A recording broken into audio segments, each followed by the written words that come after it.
लगता है सिगड़ी जल रही है। भाभो, भाभो देखो ना, सिगड़ी जल गई क्या? बहुत बढ़िया काम किया संध्या बहन, पर मैं तो इस पर बैठने से रही। जाकर चाय का पतीला चढ़ा दे। ठीक है बाबू। संध्या जी, आप जरूरत पड़ने पे कई बार चाशनी में डूबे रसगुल्ले की तरह नरम हो जाती हैं, और तो कई बार मूंगफली की चिक्की की तरह सख्त भी हो जाती हैं, और कई बार आपकी बातें मेरी जलेबियों की तरह गोल गोल होती हैं, जो मेरे सर के ऊपर से निकल जाती हैं। लेकिन संध्या जी क्या सोचेंगी कि मैंने उनको अपनी दुकान की मिठाई की तरह बना दिया।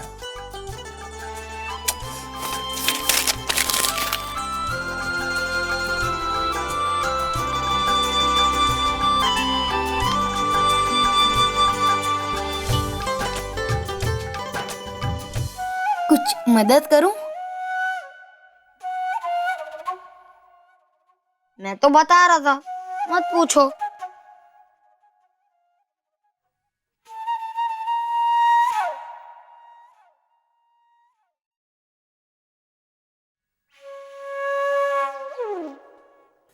अब छोटू,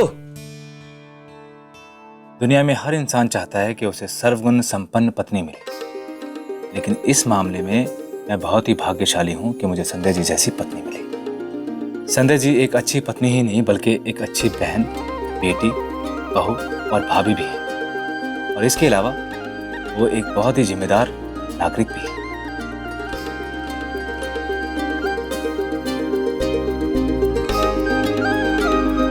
और इसी को कहते हैं एक अच्छी पत्नी, जीवन साथी, अर्धांगिनी और जीवन संगनी।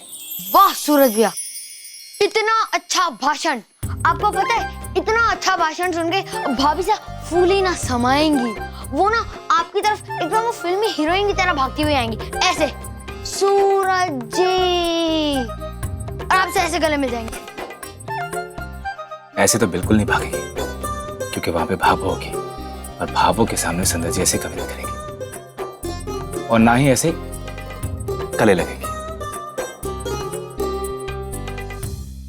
ये साड़ी मुंबई से मंगवाई है मैंने। 15 साड़ी बेच चुका हूँ, 16वां साड़ी आप लेके जाओगी तो अच्छी लगी बात।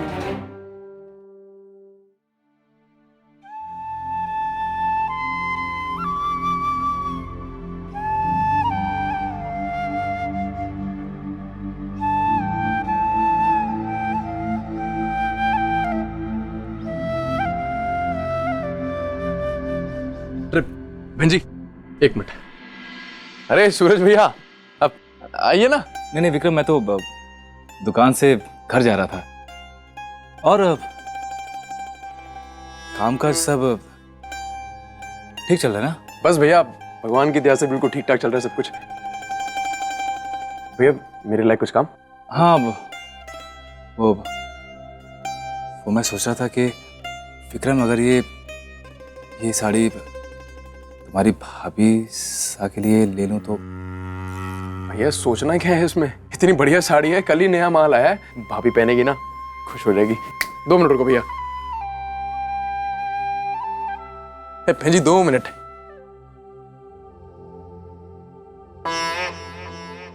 लो भैया साड़ी।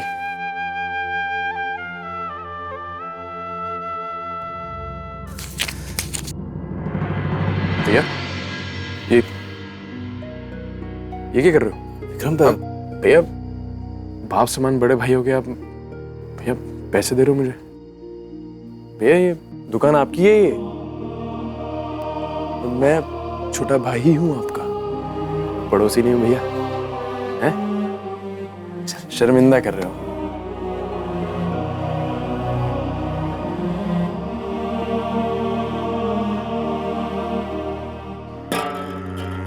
अरे भाई के प्रेम ने इन्हें पागल कर दिया है।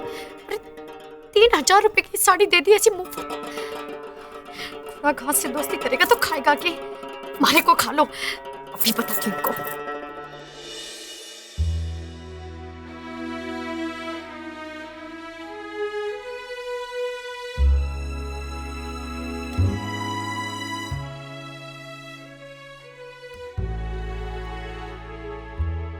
मुझे देख के नहीं, मेरी बात सुन के चौंकेगा सूरज जी। ये लीजिए, ये स्पेशल चाय बहुत खास है सूरज जी, अंगीठी पे बनाई है मैंने ये। आपको पता है, आज ना मैंने अंगीठी पे काम करना सीखा। पहले तो वो जल ही नहीं रही थी, उसके बाद बाबा से ने मेरी मदद की, उनसे भी नहीं जल रही थी। उसके बाद हमने उसमें बहुत सारे कागज डाले, तब जाकर वो जली। इतना मजा आया उस पे काम करके। आपको पता है, आज का सारा खाना हमने अंगीठी पे बनाया। ये तो अच्छा हो गैस से लेके, वरना मुझे तो कभी अंगीठी पे काम करना आता ही नहीं।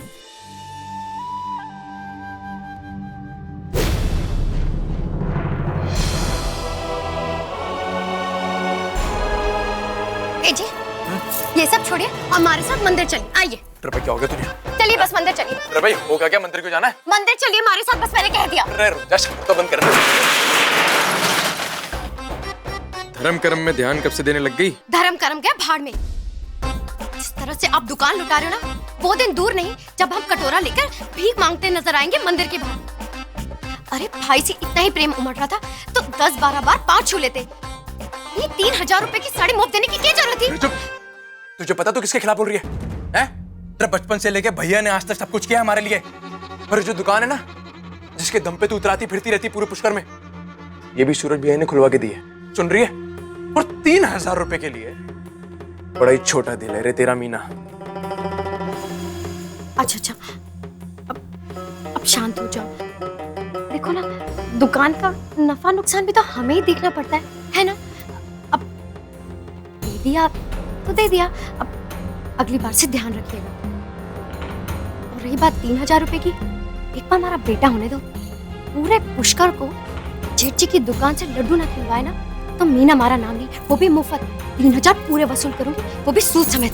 आप चिंता को नहीं करना।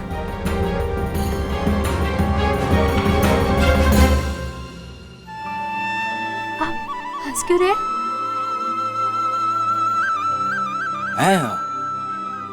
संजय जी, मैं आपकी मासूमियत पे मुस्कुरा रहा हूँ, हंस नहीं रहा हूँ। और कौन कहेगा संजय जी कि एक अंगीठी जलाकर खुश होने वाले संध्या जी वही हैं जिन्होंने एक खतरनाक बम से हजारों लोगों की जान बचाई। आप नहीं समझेंगे सूरज जी, अंगीठी जलाना भी मेरे लिए बहुत बड़ा चैलेंज था। सूरज जी, एक बात बताओ, जैसे एक माला को पिरोने के लिए छोटे छोटे मोतियों की जरूरत होती है ना, वैसे जिंदगी को पूरी तरीके जीने के लिए छोटी छोटी खुशियों की जरूरत होती है। बस उन्हीं में से ये एक थी। ये क्या है? इसमें संध्या जी आप खुद ही देख लीजिए। मेरे लिए?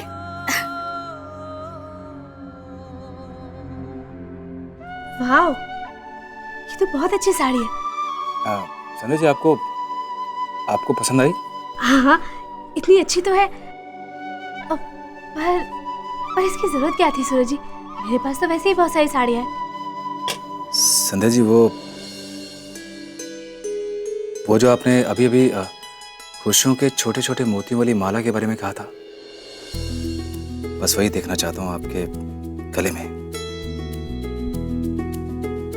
जिंदगी भर के लिए। अरे संध्या जी, आपका सम्मान होने जा रहा है, हजारों लाखों लोग आएंगे आपके सम्मान के लिए तालियां बजाने। इसलिए मैं चाहता हूं कि आप ऐसे मौके पे यही साड़ी पहने। मैं एक काम करता हूँ, मैं भाभो और बाबा साहब को तैयार होने के लिए बोल देता हूँ। हाँ, तब तक आप ये साड़ी देख लीजिए। भाभो, बाबा साहब, कहाँ हैं आप?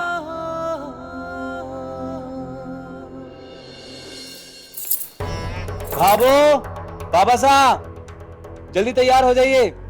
संध्या के सम्मान समारोह के लिए चलना है ना, जल्दी कीजिए। नहीं सुनना मुझे, ये नहीं सुनना, इनके सम्मान में जाने की बातें नहीं सुननी मुझे, नहीं सुनना मारे को, कोई बात ना सुननी इनकी। मैं क्यों सुनूं इनकी? भाई ठीक है ना तू? ये कानों पे हाथ रख के क्यों चिल्ला रही है? और क्या करूं, जलन हो रही है मारे को, और वो भी ऐसी कि हमारे कलेजे में जैसे किसी ने एक मन की लकड़ियां जला दी हो। जलन हो रही है? मतलब तेरे में केक खा लिया रात को तूने? हैं? भाभो को बोलो तो भाभो को। रहने दो, ये वो जलन नहीं है, ये देवरानी जिठानी वाली जलन है। आपको पता है जिठानी जी तो पहले ही झटे गाड़ चुकी हैं, और ऊपर से इतना बड़ा सम्मान, बड़े बड़े अफसर उनको सलामी देंगे उस थानेदारनी को। मैं ये सपना देख सकती हूँ, मारे को बड़ी जलन हो रही है।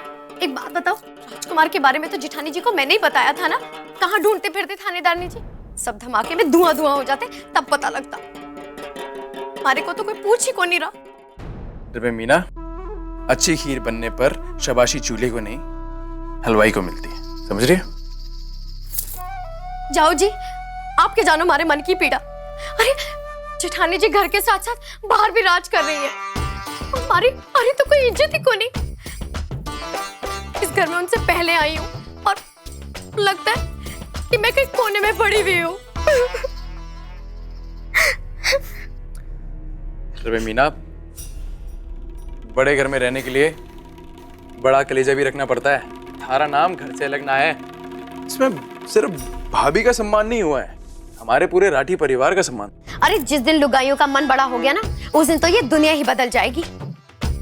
वैसे भी एक घर की दो औरतों का रिश्ता सिर्फ जलन का होवे है, और खासकर देवरानी और जेठानी का रिश्ता तो अंगारी सुलगे है।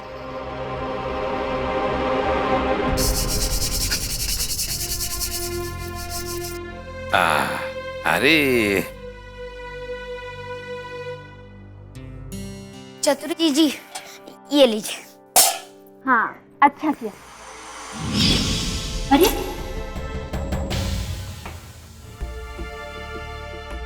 ये पर्ची तो सूरज सर के काम की लग रही है, मैं उन्हें बाद में दे दूंगी। ये लो रद्दी कागज, आपके कमरे से लाई। अरे सुनना छोटू, सूरज सर के लिफाफे में जो पर्ची रखी थी ना, वो मैं उन्हें देना ही भूल गई। हाँ छोटू, जाना जल्दी तो देखे आ, उनके हिसाब किताब की होगी, है ना? जा दिया उन्हें जल्दी।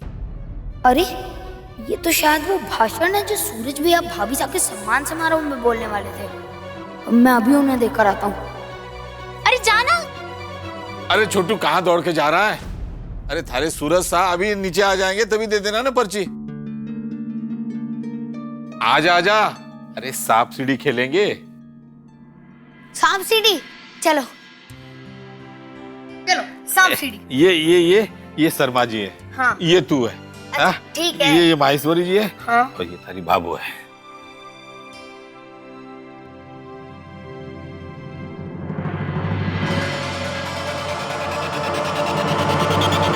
हर आदमी चाहता है कि उसे सर्वगुण पत्नी मिले। नहीं, सर्वगुण संपन्न पत्नी मिले। छोटू सही कहता है कि सूरज भैया इतना आसान ना है।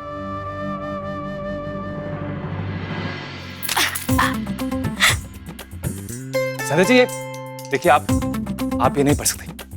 लाइए, मुझे दीजिए। अरे वाह, क्यों नहीं पढ़ सकती? आपकी पत्नी हो, अब पति पत्नी के बीच कुछ भी नहीं छुपाया जाता, तो मैं तो इसे पढ़ के नहीं रहूंगी। संजय जी, वो ठीक है, लेकिन रुकिए। संजय जी, देखिए, मैं आपको बोल रहा हूँ कि मैं आपसे कुछ नहीं छुपा रहा, लेकिन अभी के लिए ये दे दीजिए, मैं बाद में पढ़ा दूंगा आपको। बाद में क्यों, अभी पढ़ती हूँ ना। संजय जी, देखिए आपको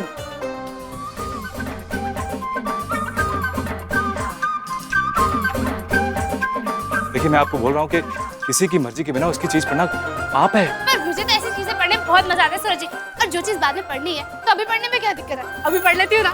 नहीं संजय जी, नहीं संजय जी, देखिए आपको मेरी कसम, अगर आप ये क्यों सूरज जी, सामने वाले की दी हुई चीज जब तक कोई सामने वाला स्वीकार ना करे तो वो देने वाले के पास ही रहती है, और मैंने तो आपकी कसम स्वीकार की नहीं है, तो मैं पढ़ सकती हूँ।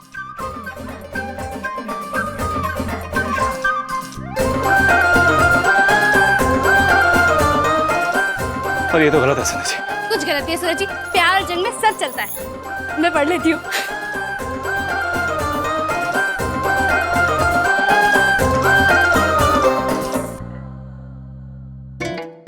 ठीक है संध्या जी, आप पढ़ लीजिए।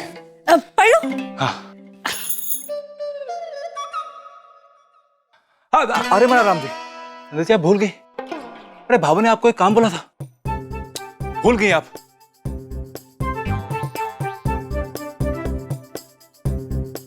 भाभू ने आपको कहा था। बाबू ने? हाँ, कि संध्या जी समारोह से ये तो चीटिंग है सूरज जी। संध्या जी, अभी अभी आपने क्या कहा था? यही कि प्यार और जंग में सब जायज है, इसलिए।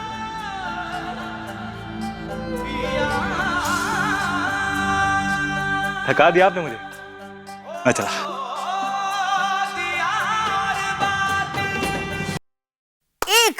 मैं जीत गया बाबा साहब, मैं आपसे 2 बार जीत चुका हूँ, 2 बार। अरे छोटू, बात ऐसी है, कभी कभी बड़ों को छोटों का मान रखने के लिए हारना पड़ता है। चलो फिर से हारते हैं। अच्छा अच्छा ठीक है। 2 गोटियां इस बार।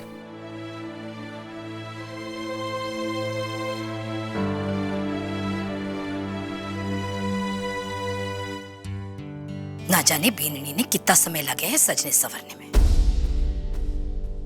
अरे संतोष, तू क्यों परेशान हो रही है? आज बिंदनी के लिए इतना अच्छा दिन है, बड़े बड़े लोग आने वाले हैं, बड़े बड़े अखबार वाले आने वाले हैं, फोटो खींचने वाले हैं। आज तो बड़ा सम्मान होने वाला है बिंदनी का, और ऐसे में तो ठीक से तैयार होना चाहिए ना उसने। ले, बिंदनी आ गई।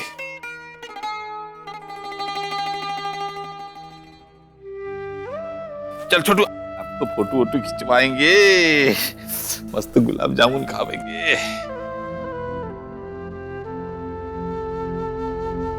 और आज तो राठी परिवार का पूरे पुष्कर में नाम रोशन होगा फिर से। ये पर्ची पर भाभी सा की नजर से बचाकर सूरज भैया को देनी पड़ेगी।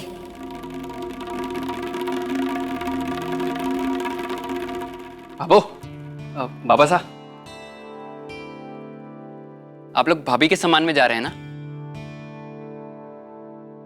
सूरज भैया अपनी पर्ची। मोहित, अच्छा हुआ तू आ गया। वो क्या ना, विक्रम तो साड़ियों का नया माल देखने गया है। कम से कम तू तो साथ चलेगा ना हमारे? हाँ चल ना बेटा। सूरज भैया मुझे ना बैंक वापस जाना है, तो मैं नहीं आ सकता।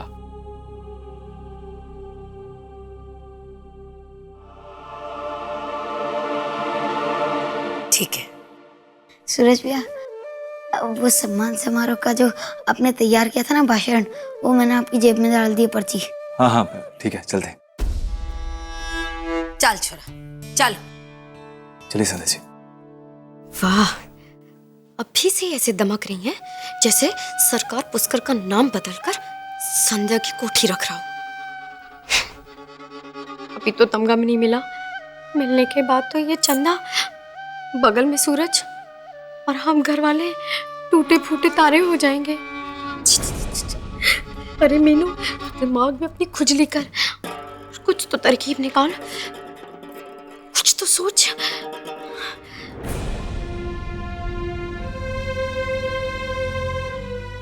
भाभो, हे मारा राम जी, बेटी है कि ठीक है, घर से निकलते वक्त ही पीछे से बचकर अब सुगंध कर देती है। मेरी बात तो सुनिए भाभो।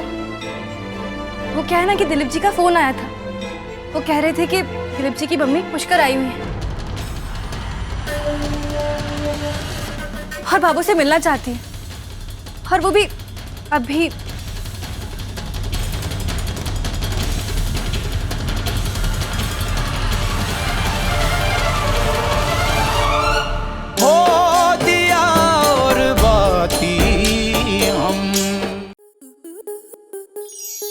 आपके मनोरंजन पर अब नहीं लगेगा कोई ब्रेक। स्टार प्लस के बेहतरीन शोज देखने के लिए लाइक, शेयर और सब्सक्राइब करें स्टार प्लस यूट्यूब पेज को।